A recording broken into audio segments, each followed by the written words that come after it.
Today, there's a very narrow decision that must be made. And so I will be announcing today the question of whether the District Attorney's Office, in its professional judgment, feels that there is sufficient admissible evidence to convince a jury beyond a reasonable doubt that Officer Shesky or any of the other Kenosha officers shot Jacob Blake unlawfully or committed any other offense. That's the task. It's a narrow task today. It's a legal and professional task. But I want to say that I feel in many ways completely inadequate for this moment. I have never in my life had a moment where I had to contend with explicit or implicit bias based on my race. I have never had a moment in my whole life where I had to fear for my safety with either police officers or individuals in authority. And yet I have had conversations with people that I trust and admire who tell me they do have that life experience. So that is an authentic experience I do not have and I do not bring to this decision today.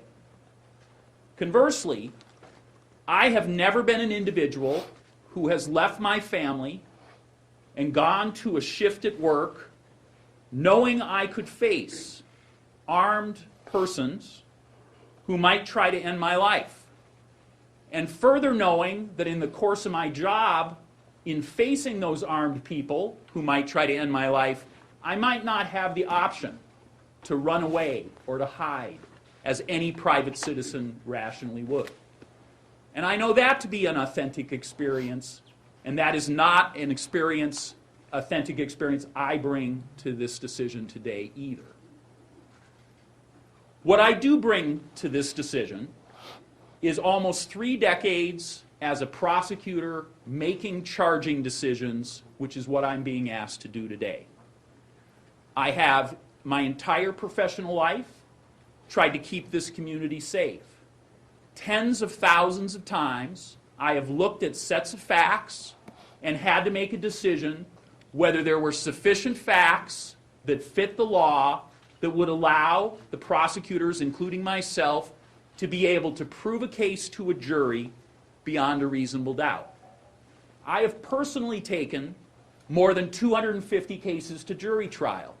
So I think I can confidently say where I do have authentic experience and expertise is in an ability to talk to a community and to all of you about what evidence would be admissible in a jury trial if anyone was charged, and whether that evidence would be sufficient to get a conviction.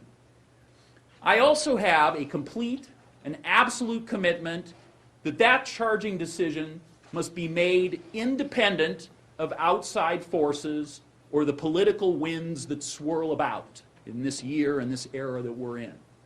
It's an absolute commitment I have. And I hope that in these troubled times that our community, and maybe America, has perhaps rarely been in greater need of a neutral, professional person to referee these disputes in the criminal justice system. And so I provide that professional judgment, and I bring that to the evidence today. So, the first thing I want to do is talk about a statute in Wisconsin designed specifically for the investigative and charging process for fatal police shootings. Thankfully, Jacob Blake is alive, right? He is grievously injured, but he is not deceased. But this statute is still an excellent guide to allow us our best chance at an independent, investigative, and charging decision. So what is the statute? If it's our guidepost, where does it take us? The statute first requires an investigation by an independent agency. In this case, the Department of Justice, the Division of Criminal Investigations, I'm going to call them DCI, got to the scene as soon as they could. They secured the scene, and they immediately began to be the investigative agency. Ultimately, that responsibility was shared with the FBI in some small amount when they needed additional persons.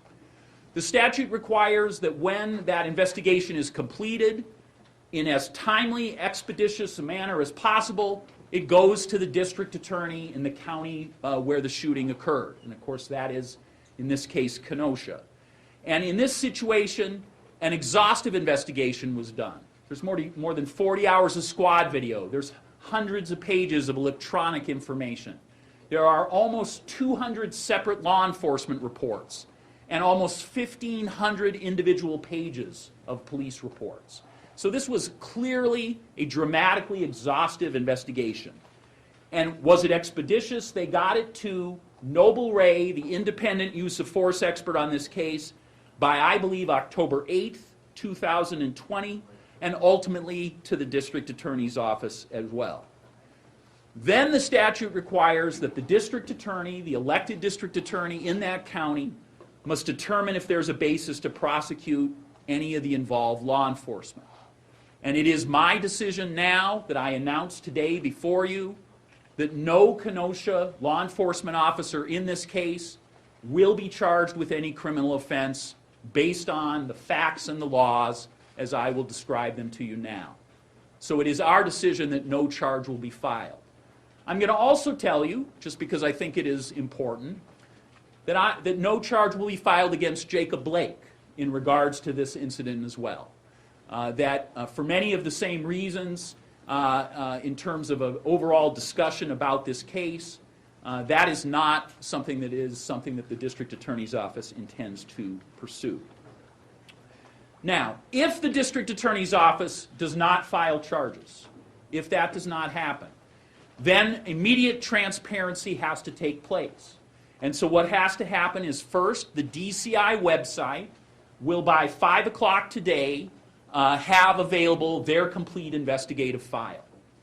And second, the district attorney's office, which is not only going to put this PowerPoint, which is an abbreviated version of our report, will be publicly available, but we have a more lengthy written report that will also be available to the public. Both of those things will be available on a website that will be identified in a final slide here, and they'll both be available at 5 o'clock today. In addition, Noble Ray, the independent use of force expert, has drafted a report with all of his findings. That also will be available at that time. So now I intend to talk about what steps were taken specifically by the DA's office to prepare for this investigation, and then finally what our conclusions are about the law and the evidence in this case.